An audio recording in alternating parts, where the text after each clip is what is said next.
Hello there. Now don't believe the hype.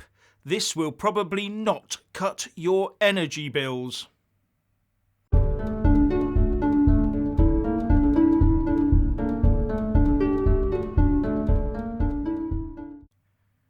You can hear the sound of the green lobby frenzy in every part of the UK, because the UK Chancellor Rishi Sunak has got together with the Energy Secretary Kwasi Kwarteng to get more offshore drilling licences in place to extract more UK gas and oil, with many assuming that this will ease the cost of living crisis in the UK. But will it? And you can imagine Green Carrie whispering in Boris's ear already, can't you? But Rishi is also keen to push his own agenda, and more on that in a minute. Now, the stated aim of these extra licences appears to be to increase UK energy security to make us less reliant on imported fossil fuel energy. And it will also stem the flow of money to some rather dodgy regimes, with the added benefit of jobs and tax money staying in this country as we gear up to exploit 6 oil and gas fields. But I wonder if that will make much difference to the ordinary person who has seen their gas and electricity bills soar. Because the price of our oil and gas will still be tied to the international markets. And would the big oil and gas producers be selling the stuff at below market prices into the UK? Or will we still all be paying the astronomical worldwide going rate? And if we can't afford it, will they then sell it to the highest bidder elsewhere in the world, instead of lowering the price in the UK? So this might be good for UK energy security and good for big UK oil and gas, but is it going to be good for the security of our wallets? Under these plans, I somehow doubt it. And BP is already planning to use the vast profits it has already made for a $1.5 billion share buyback.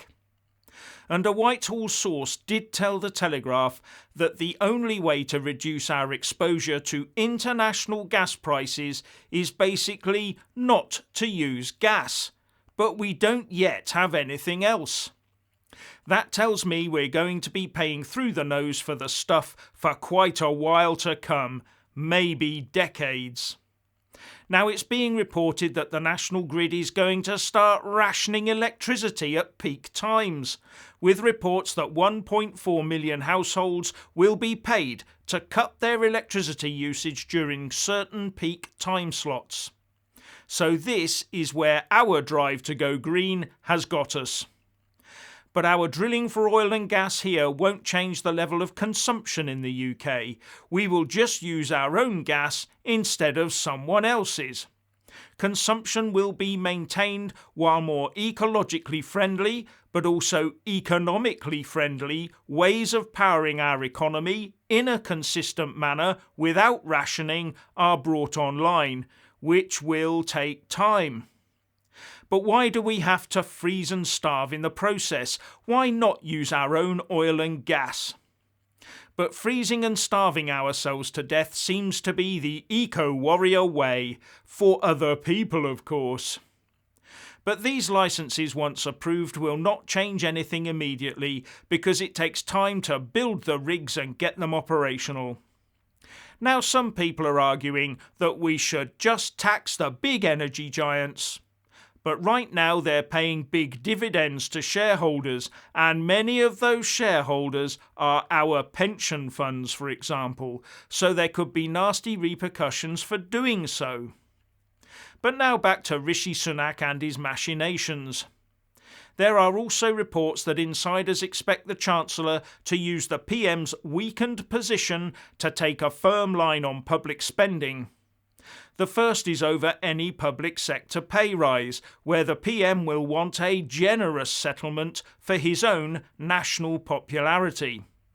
So keeping a financial lid on that might help Rishi with the party, but not maybe with the country. Then there's the English Channel red carpet. Rishi is reported to be unhappy at the $5 million a day and associated costs that are racking up. But how he'll deal with that one is a mystery. And then there's the free tests. He is also said to be keen on ditching the vast expense of those. So the actions Rishi is taking to help the big corporates and take a firm line on public spending, small state, big business if you like, will go down well with many Tory MPs and ministers and the wider Conservative Party members. You know, the ones that actually would vote for a new party leader and therefore vote for the next UK Prime Minister. So what's your opinion on using more UK oil and gas? Please like and comment below. Please subscribe and like this video, buy a mug and support me on Patreon or PayPal, and thank you for watching.